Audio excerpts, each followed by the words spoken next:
نصرك المقدور، ولم أكن لمن حاربك محاربا، ولمن نصب لك العداوة مناصبا، فلأندمنك صباحا ومساء، ولأبكين عليك بدل الدموع دما. لبيك يا حسين، لبيك يا حسين، لبيك يا حسين، لبيك يا حسين، لبيك يا حسين، لبيك يا حسين، لبيك يا حسين، لبيك يا حسين، لبيك يا حسين. إن كان لم يجبك بدني عند استغاثتك ولساني عند استنصارك، فقد أجابك قلبي وسمعي وبصري. لبيك يا حسين، لبيك يا حسين، لبيك يا حسين، لبيك يا حسين، لبيك يا حسين، لبيك يا حسين، لبيك يا حسين، لبيك يا حسين. مراسم تبديل الراية بقراءة القرآن الكريم نشرف أسماعنا من خلال قارئ ومؤذن العتبة الحسينية المقدسة الحاج أسامة الكربلائي، أنا وأنتم، وأتمنى من الجميع. لبيك يا حسين، لبيك يا حسين، لبيك يا حسين، لبيك يا حسين. إنه نهج لا يعرف الانحناء، وصوت لا يصمت إن نادى المظلوم، فلتسمعها الدنيا وليتوارثها الأجيال. ما دامت فينا روح الحسين فلن نركع لطاغية، ولن نساوم على حق، ولن نفرط بعقيدتنا. هيهات منا الذلة، هيهات منا الذلة، هيهات منا الذلة، هيهات منا الذلة، هيهات منا الذلة، هيهات منا الذلة. نصل الآن إلى كلمة مباركة لممثل المرجعية الدينية العليا سماحة الشيخ عبد المهدي الكربلائي دام عزها المتولي الشرعي للعتبة الحسينية المقدسة، بعد أن تسمعوني 5 مرات تاج تاج على الرأس سيد علي السيستاني، تاج تاج على الراس سيد علي السيستاني، تاج تاج على الراس علي السيستاني، تاج تاج على الراس علي السيستاني، تاج تاج على الراس السيستاني، السيستاني.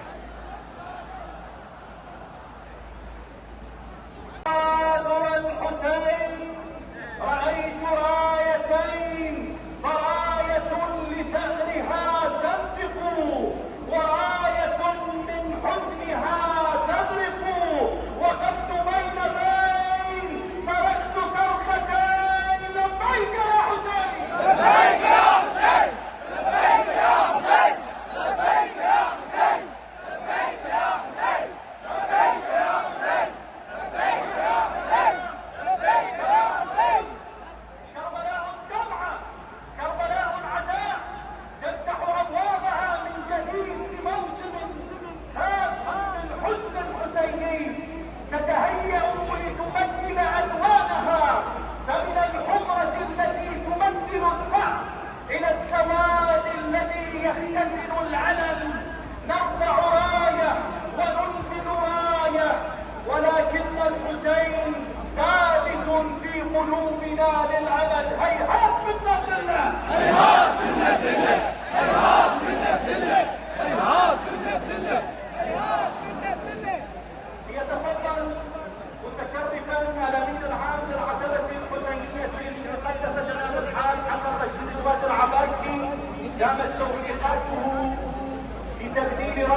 العسكرية.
الفارس الأخير ليأخذ الدرع